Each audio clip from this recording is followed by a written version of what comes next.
Takže dobrý den, dámy a pánové, já jsem sliboval to video, nakonec jsem se na to vyprdl, ale teďka jsem natočil video o tom, no já znám takovou jednu docela dobrou aplikaci, která se jmenuje Playmods a tam jsou třeba Minecraft zdarma a takový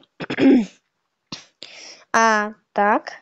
Takže napíšete, abyste si to vyhledali, musíte být na Chromu nebo na Google, co máte.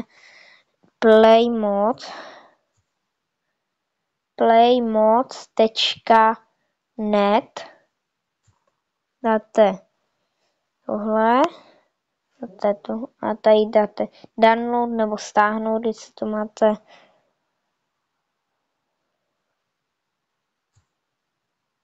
Ještě ne, to jsem nechtěl. To chcete, nevím, jestli to máte.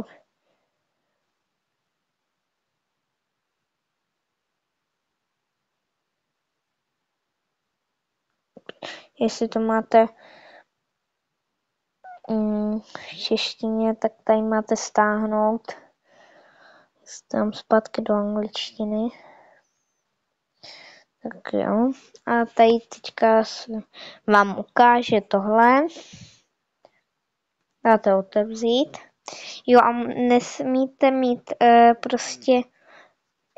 nesmíte mít no, jako rodičovskou kontrolu.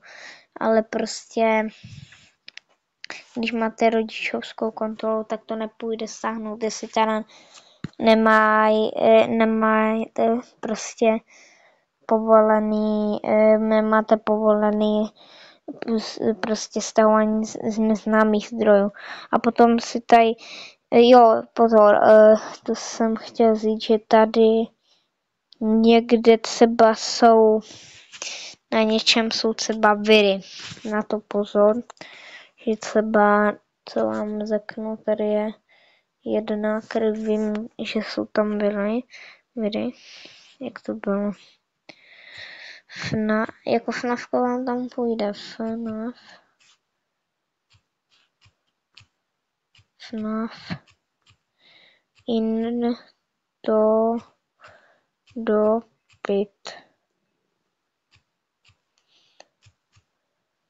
Jo a tady někde to vyskočí, ale prostě tam byl takový na pit a tam prostě je vir, tak na to pozor, že někde můžou být viry. A jinak jako ta stránka jako funguje, můžete si tady stáhnout třeba mod menu do Robloxu, a třeba Minecraft zdarma, já mám třeba GTA San Andreas tam zdarma, jo.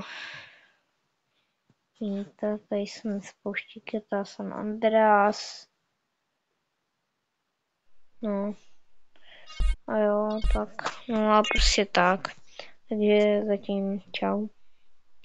Doufám, že jsem vám nějak pomohl.